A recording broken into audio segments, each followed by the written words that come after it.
The British Museum is home to millions of artifacts stretching across thousands of years of British and world history.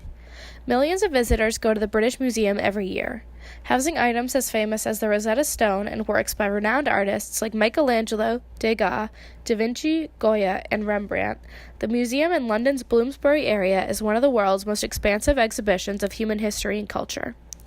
The Lewis Chessmen, however, are not items that immediately strike recognition from viewers. Honestly, I had no idea what they were until I stumbled across the exhibit, and I consider myself to be a history nerd.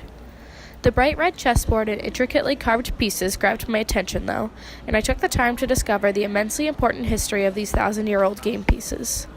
Unlike the Rosetta Stone or the works of the aforementioned artists, the chessmen are not the largest exhibits in the room. Other artifacts in the medieval Europe room are displayed with equal attention to detail and similar lighting. What draws viewers to this particular display, or at least what drew me in, is the familiarity of the objects on display.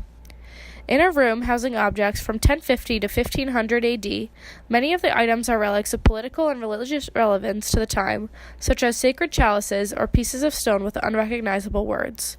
Intricately carved instruments and bowls and cups for everyday use are displayed throughout the room. Chess, however, is a game millions of people today are aware of, and is a game I learned with my grandfather when I was just 8 years old. Unlike other items in the room, these medieval relics are not unfamiliar or unrelatable. Chess was created in Asia and traveled through the Arab world to eventually reach southern Europe. The United Kingdom was first exposed to the game when the Normans conquered England. During the medieval period, chess was used as a way to sharpen the knight's abilities to strategize and was viewed as one of the 7 knightly accomplishments. Over time, chess became associated with flirting and ran congruent with the battle of the sexes, and even became the subject of much medieval poetry. The chess pieces that developed in medieval Europe were reflective of the class system of the time.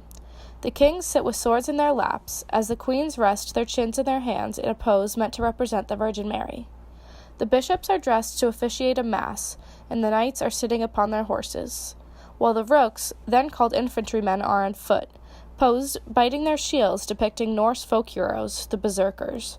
The Lewis Chessmen represent the period in between its first development and the complete westernization of the game. Discovered in 1831 on the Isle of Lewis in the Western Isles of Scotland, the pieces are carved from walrus ivory. Of the 78 pieces found, 67 find their home at the British Museum. Around 1000 AD, Norway colonized Greenland, mostly because of the large population of walruses that made the world's largest island their home. The value of walrus tusks was extremely high and heavily valued throughout the European trade markets. The amount of pieces has led historians to believe they were lost during a trade route between Norway and Ireland.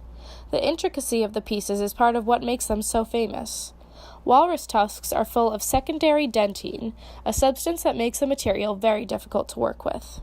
The museum does not take any extra care with this exhibit. The Rosetta Stone is in front of a large room on the first floor, very easily accessible to visitors who come to the museum. The natural light and large display case for this ancient relic is far more important to the museum than the Lewis Chessmen. And yet people are still drawn to them. People stop and stare at this display case far more than at any other piece in the room.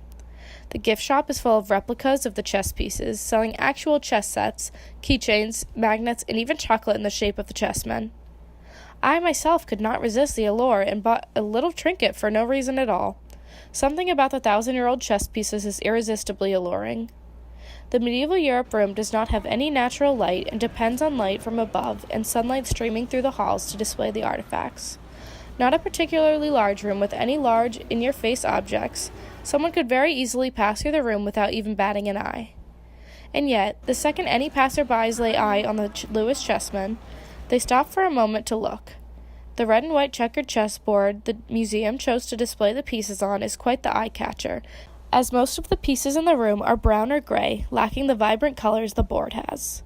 The board catches viewers' attention, but it's a familiar concept of the game of chess that makes them stay and learn. Once drawn in, viewers cast their attention to the pieces themselves that cover the board and are placed throughout the rest of the exhibit. Even if you do not know the rules of chess, you know the game. Everyone between the ages of 5 and 95 have heard of it. To see the history of such a famous thing is irresistible, even more irresistible than a bunch of symbols on a large stone slab.